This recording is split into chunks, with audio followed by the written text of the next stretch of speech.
Hello there, folks. It is I, the Holy Smoke and Pie Padre, back after a little bit of a break here.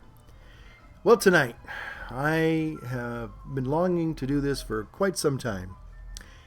As many of you know, I have taken some haunted bookshop I got about a year or so ago, and I stoved it and I have cellared it for just about a year. It's probably just about a year now, and most of you know that I have a love-hate relationship with Haunted Bookshop. Again, I was introduced to this rather interesting and elusive blend by our dear Matches 860. Let's all say it together, folks. Matches 860. Okay? And John loves Haunted Bookshop. Okay? He loves Old Joe Krantz, and he loves all those other C&D blends. He even likes my pirate cake. Good job. In fact, John came up with a new one called Haunted Pirate Ship. I think because he mixes Haunted Bookshop with pirate cake. So if you love pirate cake and you like the Haunted Bookshop, folks, try a 50-50 mix. That's what I tried of Haunted Bookshop and pirate cake. And let me tell you, it is yummy. It is good. But getting back to straight HB, I decided that what I want to do is I want to try and tame this elusive beast.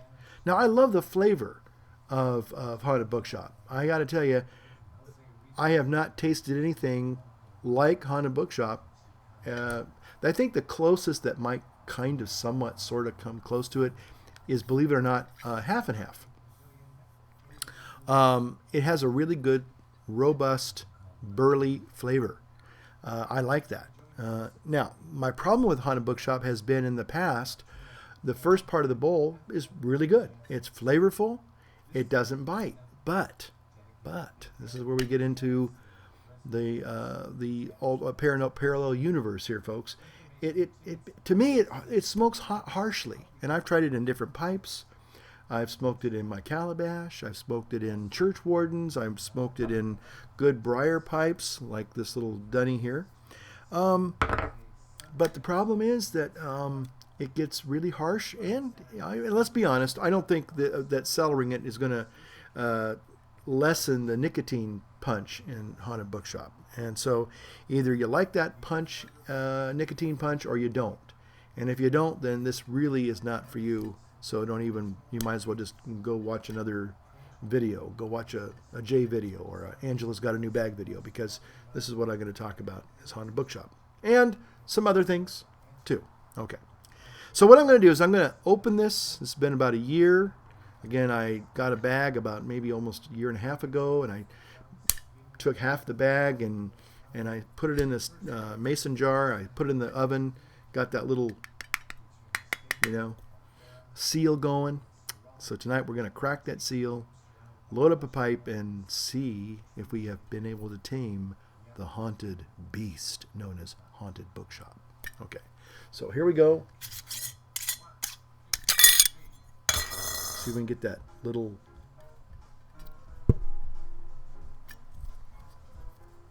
Now I did have some... Oh, there it goes. That's interesting. Ooh. Okay. Don't know if you're going to be able to see that. Oh, there we go. Nice. Thank you for zooming in there, camera. Finally. It's only taken about a year and a half. Okay, great. Very nice aroma. Now I've always liked the aroma of Haunted Bookshop, but this has a little bit more of a mild, sweeter, kind of almost like a little bit of a hay flavor or aroma, hay flavor. I always thought Haunted Bookshop straight out of the bag kind of reminded me of bran flakes. It had that kind of earthy smell to it, grainy smell almost. This has a... Oh, wow. It's different. I will say right now, the aroma is different. Now, if somebody said, "What is this?" I'd go, there's a hint of chocolatiness there. Believe it or not, there's chocolate there. Sweet, hay, chocolatey flavors coming at you. Okay. Well, let me go ahead, with your permission, and I'm going to, and it's still relatively moist. It's still moist. I think you saw the contents of the, yeah, it's still relatively moist. Okay. Beautiful, beautiful color. This looks like a wonderful tobacco for the fall. You know, I'm looking forward to this.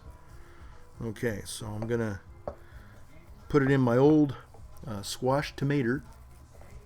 Love saying that, squash tomato. Okay, and I'm gonna try and pack it a little bit more. You know, a lot of times when I pack a pipe, I have my own little system. It's second nature, and I don't really think about it that much, and sometimes that's okay, works fine. But this time I think I'm going to be just a little bit more deliberate in the loading of the pipe. Okay, so I got 3 little pressings in there. Boy, I really love the smell of this. And John, if you're watching, old Matches 860 buddy, again, he was the one who introduced me to old haunted bookshop. And I hope I'm making a couple of videos. The first one didn't work out too well, so if I'm repeating myself, please forgive me. All right. Okay, so there we go. I'm probably going to just speed a lot of this up just to kind of get to the meat of the video here.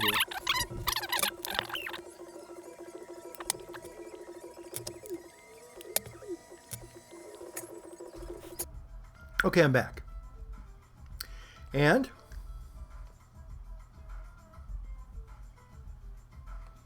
I have to say that although it smelled wonderful coming right out of the old mason jar,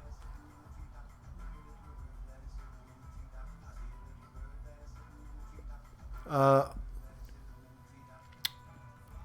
think some of the punchy flavor of haunted bookshop that I'm normally acquainted with has indeed mellowed. I will say that.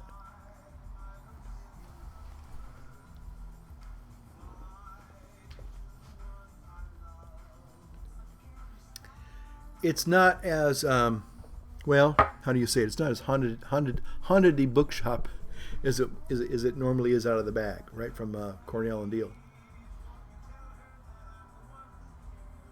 Again, I think there's a real robust, burly, kind of in your face a little bit right out of the bag that you get from when you get it from Cornell and Deal, you know. Now that's not to say it doesn't taste good, but I'd say that the flavor is muted a bit. Okay, it's muted. Yeah.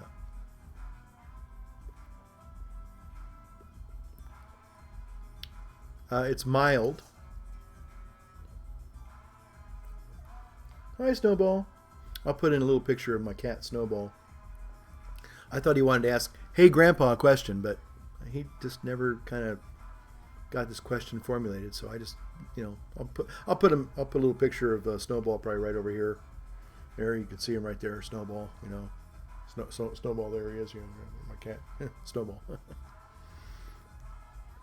My old smoking buddy. Well, okay. Well, you know what, folks? I'll have to just kind of keep working at this, and we'll see. Again, the question I'm going to have is, well, what's it like mid bowl to the end of the bowl? Am I going to get that real haunted, harsh haunted bookshop, or am I going to get something a little more tamed? In Taming the Beast, it may have kind of taken some of the stoutness out of the burley, I think. But anyway, okay, so let me move on to the subject at hand here. I want to make sure that this is not seen as a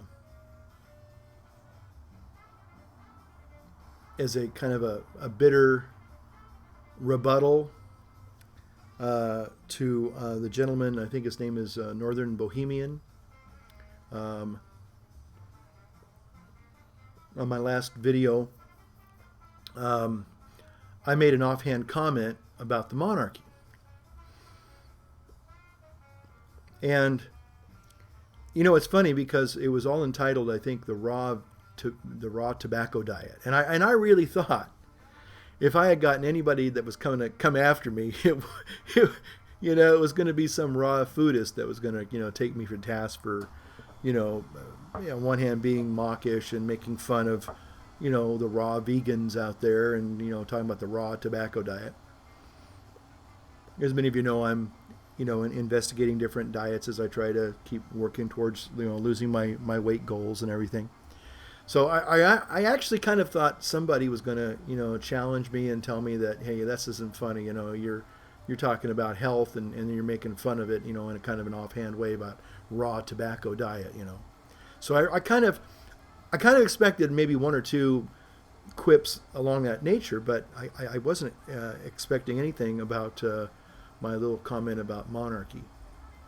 And I want to say I don't know if his name is Michael, if you're watching, I want to say that I actually liked your video. I really did.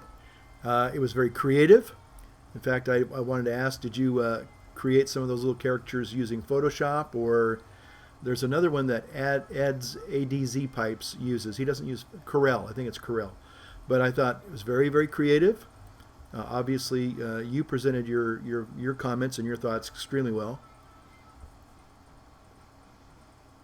And again, my intent here is not to get into some, debate or argument. But I did thought, well, some people thought, well, gosh, what's going on here, and a few people thought, oh gosh, I was going to get my feelings hurt. Well, no. But I think a few people thought, well, gosh, what's going to happen here, And again, it's not my intent to start any kind of a real acrimonious exchange. Obviously, Mr. Northern Bohemian has a different take on it, and I respect his opinion. Hopefully, isn't it wonderful we do live in a free country where we can express our opinions? But I guess, and no, pun intended, I guess I royally torqued him off. So I do apologize if that did vex you needlessly, because that was not my point at all. But I've been thinking about it. Why would I say something offhand like that? One guy said he thinks that I'm probably fed up with the system that we have right now, the way things are going in our country. And actually, I think he kind of pegged it. I forgot his name. But he said, maybe Padres is kind of just reacting to some of the political shenanigans in our country, which is actually true. There's a wonderful line. Now, again, you either love him or you hate him. Mel Gibson movie, The Patriot. In the beginning of that movie, and I always thought it was a great line. It says, they're talking about,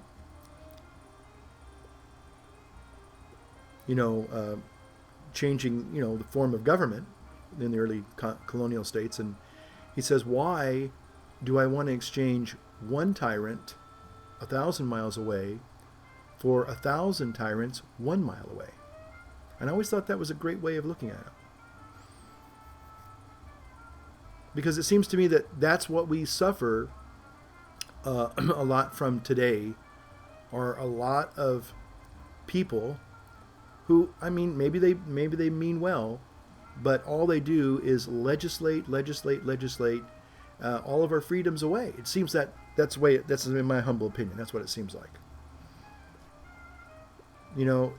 Just to build a home, at least in my part of the country, you have to have permit upon permit upon permit upon permit before you ever break ground. Okay, you're probably looking at $20,000, and maybe that's even cheap these days, just to be able to build a home. You haven't turned a spade to earth, but you got to pay all these permits up front. So I do think there's a lot of, if you will, uh, tyranny at the local level. Um, and also, I wanted to say, um, I do have a great deal of respect for Queen Elizabeth II. I don't agree, obviously. I do not agree with her religious stance. I mean, she is the head of the Church of England, C of E. I've met people who are C of E. I respect them. Uh, but obviously, I disagree with them. Obviously, I am a Catholic. I'm trying to also, guys, keep this pipe going because, as you know, if you watch some of my videos, I'm always constantly relighting. And again, that's a good sign of a good tobacco. You don't have to relight it all the time, providing you packed it right the first time. So so far, I don't feel a harshness. There is that mellowness that continues to burn, although the character's changing slightly.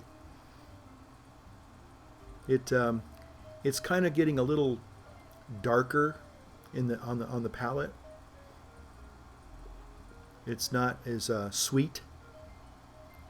So anyway, getting back to my other topic here. Um, so I do have a great deal of respect for Queen Elizabeth II. I think that as far as a monarch goes, a reigning monarch, she has done an exemplary job of holding the royal family together and presenting, I think, a positive image of what royalty can be, a good form of that to serve people. Now, some people said, good grief, don't you understand? That look at all the persecution that, I guess England, brought against Ireland and possibly Scotland. Of course, I'm aware of that. And also, I'm sure you guys are all aware that the English monarchy wasn't always Protestant. It was Catholic in the beginning. It only became Protestant after Henry VIII. So we're not talking about, a Protestant, a tyrannical Protestant monarchy. I was talking about monarchy in general. I think there's a saying I remember in my history of political thought class, and that monarchies degenerate into tyrannies and aristocracies into oligarchies, and then I think democracies into mob rule. And I'm afraid that we're seeing a lot of that in our country. We don't see the unifying presence.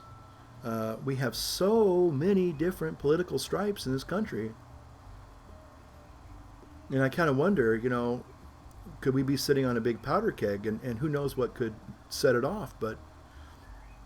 And I hope that doesn't happen. I mean, God forbid another civil war kind of thing comes around. That'd be horrible. But I have served my country in the military, and I'm not going to go into all that because, my service was unremarkable. Thanks be to God, I did one deployment in Bosnia. I went to Europe. I was in Europe for 3 years. But I got a chance to see, I think, the fruits of communism up close and personal, and it's ugly. It's just not very pretty. Drive through the Czech Republic someday, and you'll see what I'm talking about. And do I want that here? Of course not. Absolutely not. But I sometimes think that we might be flirting with socialism in our country. And I think there's an old saying, I don't know if Benjamin Franklin said this or another person, but it's when the people learn to vote themselves gifts, that's the beginning of the end. And I think that's what has happened in our country. We've learned to vote ourselves a lot of gifts, and unfortunately, we think the way to make to generate revenue is tax people to death. And I really think that we need to look into that and say, wait a minute, the way we build this nation is by people of great vision, whether you hated him or not, Steve Jobs, awesome guy. I mean, he was probably a capital DICK to work for and with, but the man had vision. Okay, too bad, he couldn't find a cure for cancer, or couldn't find a way to, create reusable energy in a cheap and pollution-free way. That would have been awesome. Oops, I think I just have to relight.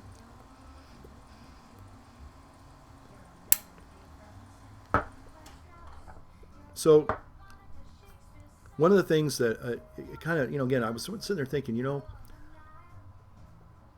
why am I not so opposed to the concept of monarchy? Okay, I'm not asking that we all now, pledge allegiance to Her Majesty Queen Elizabeth. That's not what I'm saying at all. But it might surprise some of you, and I know it surprises a lot of people when I say this, that in a real sense, as a Catholic priest, as a Christian even, I actually live in a monarchy. Now, you heard right. I live and work in a monarchy. Okay. Now, some of you probably say, yeah, you're right. You do. When some people say when we don't like that. But we actually have a reigning monarch, and as for Christians and Catholics, his name is Jesus. Okay, and he has his temporal vicar, the Holy Father in Rome, Pope Francis. But it is a monarchy. He is a prince. We refer to bishops and cardinals as princes of the church. We have monsignors, which means my lord. So whether I like it or not, I live in a monarchical structure every day. I have a bishop. I have a pastor. I don't get to decide to make things up on my own. Make things up as we go here. So I think that when I see positive benefits of a monarchy. Okay, and that is, what is that? Well, there's unity. Okay, now, granted, we all don't get along. There's a lot of discord, okay? But we are unified, at least to some extent, under the headship of Christ the Sovereign King. And I think a lot of Christians would say, well, that's not uniquely Catholic. Well, it's not. Okay, it's actually a Christian concept. Jesus, we believe, is not only Savior, but he's King of Kings and Lord of Lords. Ooh, another monarchical concept there. So again, now his monarchy. Now, to some people, they would consider the Christian faith, the Christian religion, is oppressive and evil, and they can even use history and say, look at all the bad things we've done. Well, there's a lot of truth to that. But I like to say it's not so much the concept; it's unfortunately the unfortunate individuals who have lived out who've lived in the kingdom, if you will. Just like a guy who's a brilliant mathematician and uses his mathematical prowess to cheat the government, and the Internal Revenue here. Does that mean that mathematics is evil and bad? No, it just means that he misappropriated or misapplied the principles of mathematics for a very rather nefarious purpose. Maybe Bernie Madoff, Okay, update on the Honda Bookshop. Clearly, I'm probably at the middle of the bowl, and this is usually when I start getting that harsh kind of, not so much tongue bite, but it's just kind of like, those of you who have been in the military, you'll know what I'm talking about. Have you ever been in the gas chamber? that kind of burning at the back of your throat, the irritation at the back of your throat. Well, sometimes that's what Honda Bookshop would do for me. It would just get a little too harsh. Not so much tongue bite. By the way, there is no tongue bite so far. Now, I want to say hi to Gary Portier. Hey, Gary, my friend. Sent me some lovely tobacco, but it tastes great, but it's got some tongue bite to it. The Mountain Vanilla, or Vanilla Mountain or something like that, or White Mountain Vanilla. Very nice, very flavorful, very tasty, but sadly it does have some tongue bite. And so that's one of the things that I love smoking my pipe, just like you all do. But if there's tongue bite associated with it, Mm, my Father Leon, came back from Poland, and he is off the boat Polish. And he brought me some amphora. They only sell it in Poland now, or at least in Europe. We can't get it here in the United States. And I've checked pipes and cigars, even the Briar Patch. As much as I love the Briar Patch, they might be able to order it for me, but it's a store-bought blend, and I guess most people, yeah.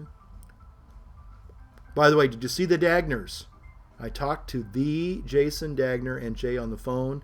I was going to go see them, but they were trying to get up to Tahoe, and it was late in the afternoon. I was on my 3-mile walk. I was halfway done, and it was going to take me another 45 minutes to get done with the walk, another 45 minutes to get over there. And I told them, guys, don't worry about it.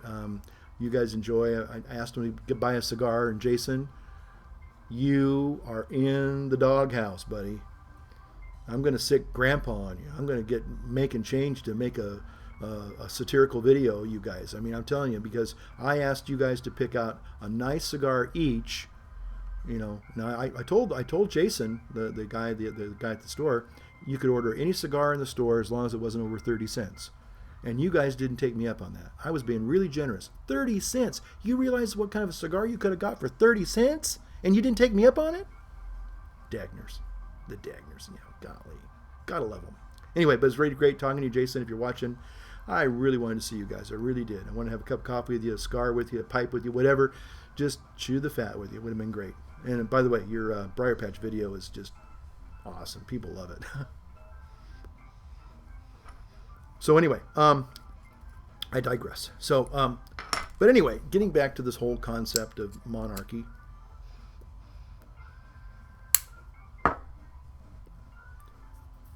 I think that I have a, to say that I have a soft spot in my heart is probably very true.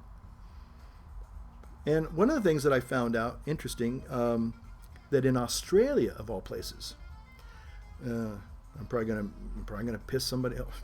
Sorry, probably gonna make somebody else mad by saying this, but Australians make Texicans look a little wimpy. Okay, Australians are not known for their, they're pretty tough-minded folks and pretty independent. And you know what they did a few years ago, or at least a year ago? They decided that they didn't want politicians. They wanted to keep the prince. That's right. They voted down a republic, form of government. Now, I'm not saying all Australians agreed with that. Just like in our country, the people who voted for the new healthcare stuff, a lot of people were against that. A lot of people think it's great. Okay, thanks be to God, we live in a country where we can still have our opinions. Okay, but it was interesting to me to find out that the Australians is kind of ornery, thorny folks they can be.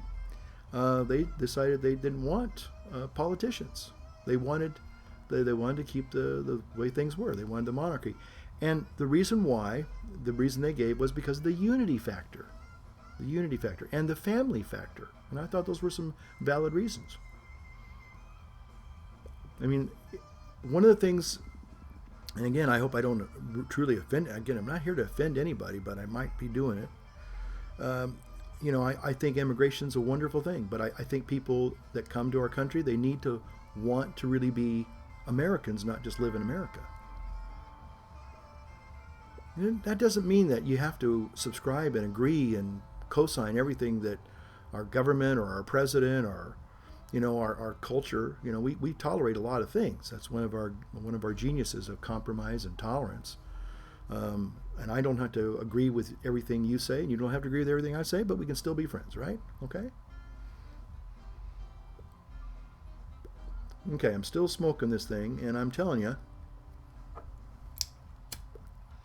I really don't even need a light. Okay, I'm surprised. I'm not getting any harsh burning at the back of my throat. Now, the taste, to be honest, it's a little bland. It's kind of a little insipid.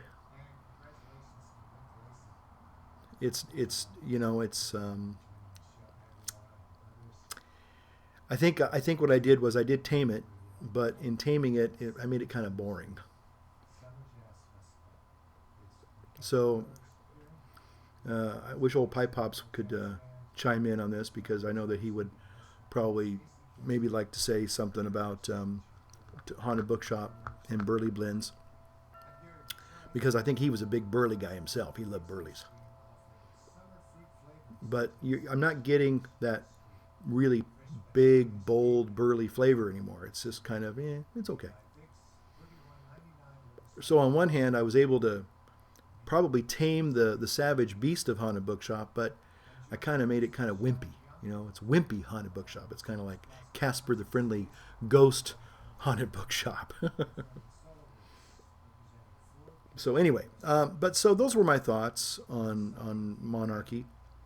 And it's interesting because I spent the majority of that video talking about diet and how to reverse heart disease and the claims that by Dr. Caldwell Esselstyn. By the way, I'm kind of following that diet now. I have gotten rid of dairy from my diet. And I love my dairy. I love it. But I don't think it loved me too much. So, but anyway, okay, so thanks for hearing what I had to say. I appreciate it. Again, if you'd like to leave a comment, please do.